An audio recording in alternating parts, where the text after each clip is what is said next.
A 10-year-old girl's leg was snapped by 3 boys who thought they'd get away with it, until one man saw everything. And what he did next pulled the entire town, and the Hells Angels, into a storm no one expected. So why did his choice shock everyone? A cold wind pushed across the small town of Ridgewater as 10-year-old Liana Sanders limped down the cracked sidewalk, clutching the strap of her worn schoolbag with one trembling hand. She had lived her entire life on the edge of poverty, in a house that felt too small, too cold, and too full of problems for a child to bear. Her mother worked double shifts at the diner. Her father had disappeared years ago. Liana grew up faster than she should have. But nothing in her short life prepared her for what happened that afternoon, nothing for the moment 3 older boys cornered her beside the abandoned hardware store, and one of them grabbed her arm while another kicked her leg so hard she heard the snap. A scream ripped out of her throat. And as she fell to the ground, everything slowed. What none of them knew was that someone across the street was watching, and what he would do next would shake the entire town. The man who saw everything was Rowan Briggs, a 42-year-old mechanic with a past the town loved to judge but never truly understood. He kept to himself, usually quiet, usually tired, usually trying to stay out of trouble. But he carried a grief that never healed, the death of his own daughter 8 years earlier after a drunk driver hit their car. Since then, every time he saw a kid in danger, something inside him lit like a fire he couldn't put out. He was working on a motorcycle outside his garage when he heard Liana's scream. He looked up, saw the boys, saw the girl fall, and his heart dropped like a stone. He didn't think. He didn't question anything. He sprinted across the road, shouting at the boys as they scattered in fear. He knelt beside Liana. Hey, stay with me. You're all right. I got you. Her voice shook. My leg. I can't move it. Rowan's stomach twisted. He knew the sound of a break. He scooped her into his arms, ignoring the pain in his own back, and carried her straight into his workshop, laying her gently on a blanket. He grabbed his phone, calling for an ambulance. But Ridgewater had slow response times. Understaffed. Underfunded. He knew they'd be long. Too long. Her breathing grew fast. Panicked. Stay with me, he said, brushing dirt from her face. You're going to be okay. She stared at him with watery eyes. Why did they do that to me? He swallowed hard. How do you explain cruelty to a child? Because some people forget how to be human. But I won't let anything else happen to you. When the paramedics finally arrived, Rowan helped load her into the ambulance. But before the doors closed, she gripped his wrist with her tiny hand. Please, don't leave. He hesitated. Then climbed inside. At the hospital, doctors confirmed it, a clean break, but a painful one. Liana needed surgery. Her mother burst into the room moments later, apron still on, panic written across every inch of her face. Is she okay? Oh God, Liana, baby, what happened? Rowan stepped back, letting the mother hold her child. But when the doctor explained the cost, Rowan saw the woman's expression collapse. She didn't have the money. The insurance wouldn't cover enough. And the surgery had to happen that night. Rowan's hands curled into fists. He knew exactly what this was like: helplessness, fear, the disgust of being too poor to save the one person you love. Something inside him snapped. Without thinking, without planning, he stepped forward and said, "I'll pay." The mother blinked. What? I'll pay for the surgery. All of it. Her lips trembled. Why would you do that? You don't even know us. He looked at Liana, her tear-streaked face, her shaking fingers. He said, quietly, I once lost someone I loved. I won't watch that happen again. The payment wiped out almost all of Rowan's savings. Money he'd slowly built to someday rebuild his life. Start over. Open a better shop. But right now? None of that mattered. He saved the girl. That was enough. Or so he thought. Because the consequences came fast. The next morning, Rowan returned to his workshop only to find his landlord waiting, arms crossed, expression unforgiving.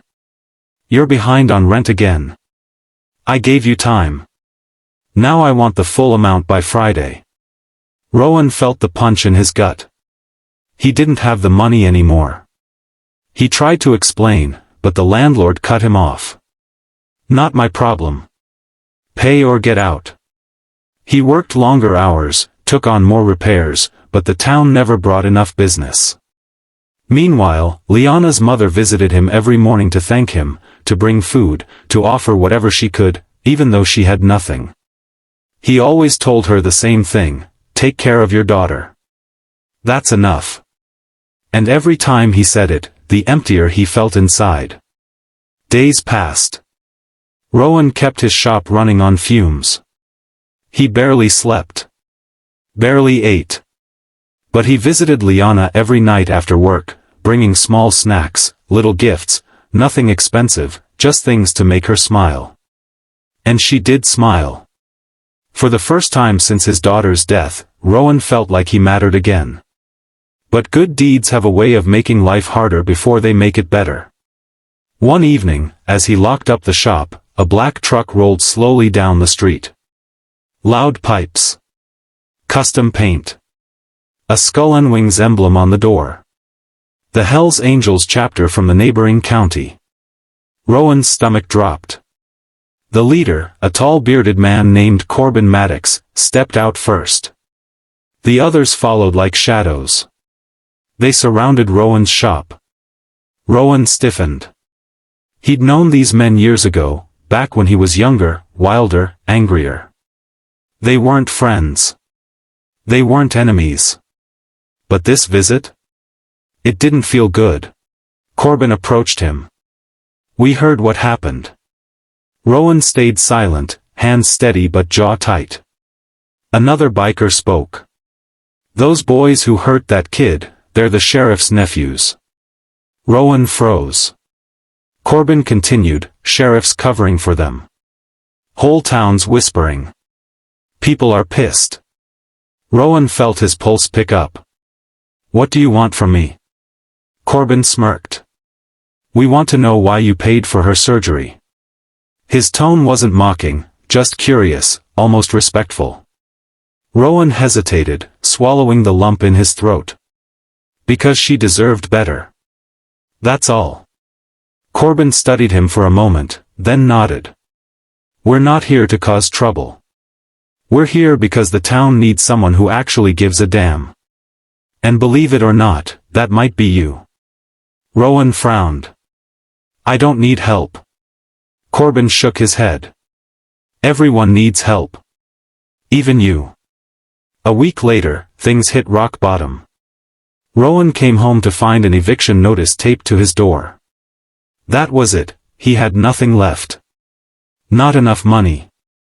Not enough time. He sank onto the curb, head in his hands. For the first time in years, he felt like a failure. The act of kindness that saved a little girl had destroyed the little stability he had. He regretted it, deeply. And that broke him. Later that night, Corbin found him sitting outside the closed garage. "You look like hell," Corbin said. Rowan didn't even look up. "I made a mistake." "No," Corbin replied. "You made a choice. Big difference." Rowan snapped, "I'm losing everything." Corbin crouched in front of him. "Then we'll fix it." Rowan looked at him sharply. "Why? Why would you help me?" Corbin pointed across the street at the hospital lights. "Because that kid matters. And because people like you, people who still feel, are rare." The next morning, the entire town woke up to something none of them expected. More than 30 Hells Angels bikers lined up in front of Rowan's workshop, engines rumbling like thunder. They spent the whole day repairing, repainting, upgrading, and transforming the old shop into a modern, polished, fully functional mechanic station, better than anything the town had ever seen. They paid for everything. They brought customers. They spread the story. They made it known. Rowan Briggs saved a child the sheriff tried to ignore. Ridgewater listened. And the tide turned. People flooded the shop with business, cars, trucks, bikes. Rowan worked non-stop, refusing charity, earning every dollar. The landlord suddenly changed his tone, offering to extend the lease. Rowan declined and paid the full amount on the spot. Weeks later, Liana walked again. Her first visit after surgery was to Rowan's shop. She hugged him tightly. "You saved my life," she whispered. Rowan shook his head. "No. You saved mine." As the story settled, Rowan realized something. The kindness he thought had ruined him had actually rebuilt him. Just not in the way he expected. And now the reflection, the part that ties it all together. Kindness isn't supposed to be convenient. It isn't supposed to fit neatly into your budget, schedule, or comfort zone. Real kindness demands something from you, sometimes more than you're ready to give. It can break you, shake you, expose your weaknesses, and force you to confront the parts of yourself you'd rather ignore. But here's the truth most people never learn: the world has a way of rewarding what the heart gives away. Not always instantly. Not always in the way you expect. But every act of goodness sends a ripple farther than you can ever see. Rowan didn't buy a girl's surgery, he bought her future. And unknowingly, he bought his own resurrection. When you give selflessly, you remind the world how to be human. And sometimes, the world gives something back. Something bigger than you ever imagined. If this story moved you even a little, share it with someone who needs a reminder that kindness still matters.